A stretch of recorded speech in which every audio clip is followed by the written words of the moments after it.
Днес ще ви разкажа нещо, което няма да го чуете по медиите. Нещо, за което много малко хора говорят. И как държава с толкова богати ресурси на вода се оказва пред водна криза. И как държава, разположена в сърцето на пустинята, има водни запаси за години напред. Днес ще направим сравнение между Обединените арабски емирства и България. И ще видим къде водата е по-евтина, по-качествена и по-достъпна за хората.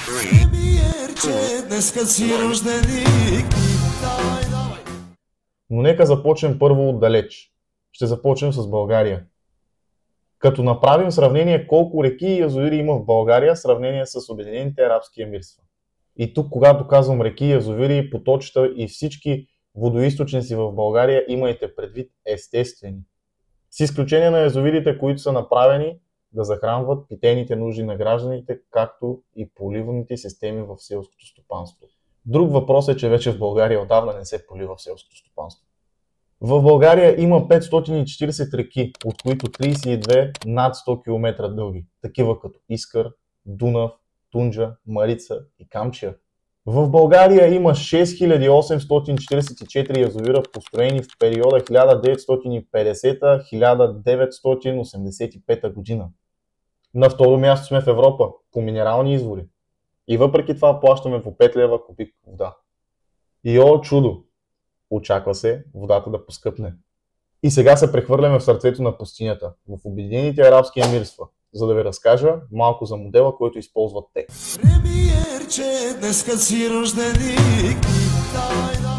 Колко естествени водоизточници има в Обединените арабски емирства? Тук отговорът е 0. 0 естествени. И незнайно колко изкуствено създадени, захранвани от Персийският залив. За тази цялата система са инвестирали 3 милиарда 337 милиона дирхама. Това е тяхната валута. Или в щатски долари това са 919 милиона долара.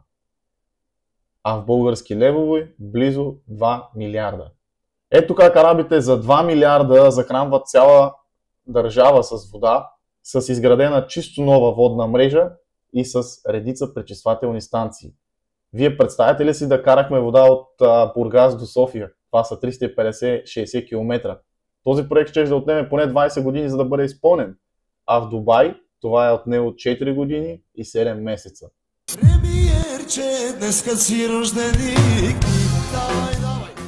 И сега големия въпрос. Колко вода плащат дубайците?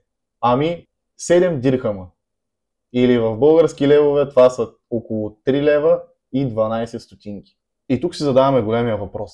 Как в Обединените арабски емирства могат за 2 милиарда лева да решат целият проблем на цяла една държава с вода, а ние в България 1 милиард няма да ни стигне само да оправим проблема в Перник и още сигурно 2-3 милиарда да оправим проблема в Плевен. А всички ние скоро ще бъдем на воден режим.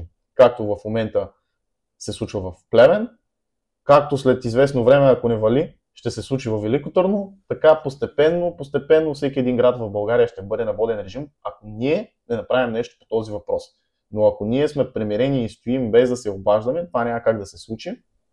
Единственият начин е с действие, когато всички ние, освен да седнем да говорим, показваме и някакви действия и започнем по места да се бунтуваме. Знаете ли, че в България има над 70 населени места, които са на воден режим?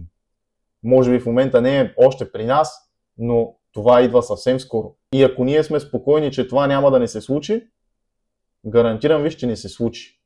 Безхаберието на това управление и на управленията от 1990 до 2025 година гарантира на България една водна криза. Водна криза, която, за да се избегне, е нужно много по-малко усилие, отколкото ако вече водната криза е факт. Държава с толкова големи водни запаси, много повече от редица страни по света и въпреки това водна криза. И когато трябва да търсим отговорност от ВиК дружеството, виждаме каква е тяхната схема. За всяко нещо си има по един директор. И когато се обърнеш към единия, той казва: аз не съм виновен, обърни се към другия. И другия към другия и така последствия за никого няма. Затова единственият начин да се справим е с протестни действия, но протести, които наистина да имат резултат, а не протести, които просто да се съберат 20-30 човека да викат и да цирикат, както се случва в малките областни градове, и резултат да няма. Преди около 3 месеца бях на един протест. На този протест имаше 12 полицая и 18 човека, които протестираха. За какво става въпрос? Така че, българи, единственият начин е с действия. Дайте да не говорим, да не пишем коментари във Фейсбука, а да покажем, че наистина можем. С тези протести ще свалим и правителството и ще покажем на тези хора, че ние сме недоволни от тяхните решения и те ще трябва да носят отговорност за нещата, които са сътворили в изминалите 35 години.